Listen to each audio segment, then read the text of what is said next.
Asimbonanga, asimbonanga Mandela, lape kona, lape kona. Asimbonanga, asimbonanga Mandela, lape kona, lape kona.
Just a few best before. And I just remember one really funny moment I had with Tata was we were in Scotland and it was hellish cold, and we were having what started off as a lovely warm breakfast, ended up in an almighty spat, and afterwards we both agreed we should never discuss boxing. And it was just a silly argument to pick. But yeah, we were in the middle of Tata saying goodbye to the European Union heads of state, and we were talking about the pitch we were going to make, and then I don't know how it degenerated into that. And he just went on this really crazy tirade about my prejudice about a really fine sport.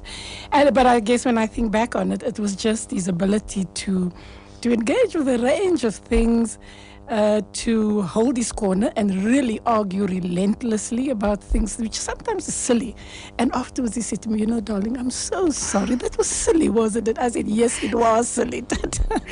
Well, everybody knows how best to preserve Madiba's legacy. And on a daily basis, I get either an SMS to say, no, that's not how so-and-so should be doing it, you know, so you should try a different route. And I appreciate all these, the ideas. But, you know, you're talking about how you preserve a legacy that it's not just of one man. It's a legacy of the collective, as he always says. That you don't preserve Nelson Mandela, but you preserve the life and times. And how best do you do it? We were sharing photographs, for example, of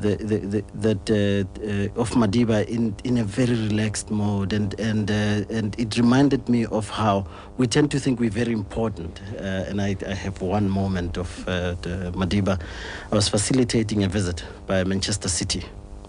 So we briefed Madiba before the start of this thing. Madiba, these are very important guys. You know, this is Manchester City in 2010.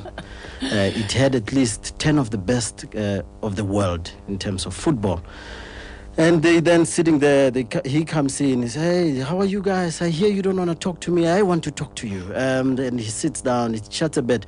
But then a child walks through the door. And he forgets about these very important people. He starts off by asking this child, oh, how old are you? What grade are you in? You know that it's important that you get good quality education, because that's how you get empowered.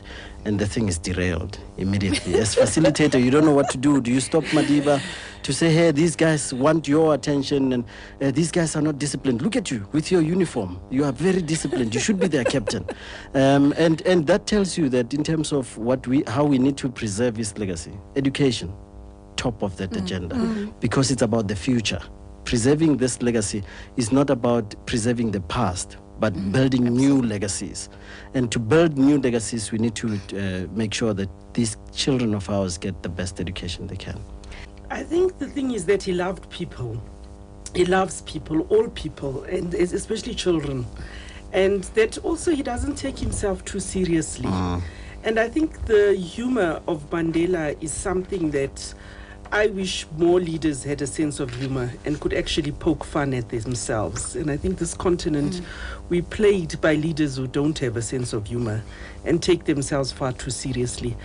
One of the things I loved about Tata was his ability to laugh at himself. I remember he loved to tell the story about how walking on a beach in Bermuda or Barbados somewhere, and this American couple, he met them, and then he actually pulls his mouth when he tells the story, and he says, the man said, "Oh, hello, Mr. Mandela," and he was happy to see him. And the wife said, "Who is he?" And the man says, "It's Mr. Mandela." And the wife says, "Yes, but what is he famous for?" And that was something he loved. He loved to tell stories about people not recognizing. Like David Beckham, he says when he was with David Beckham, this man told him, he says, "Oh, I saw you with Beckham." And my son said, "Who's that old man with David?" Yeah, I think he had the ability to look at this image and separate himself as the person from it. And I think that's very important, that when you are admired by the world, to keep your feet on the ground. I think also the ability to be a local person, to be a person from Kunu, and at the same time to be a global citizen. You know, that's an immense ability.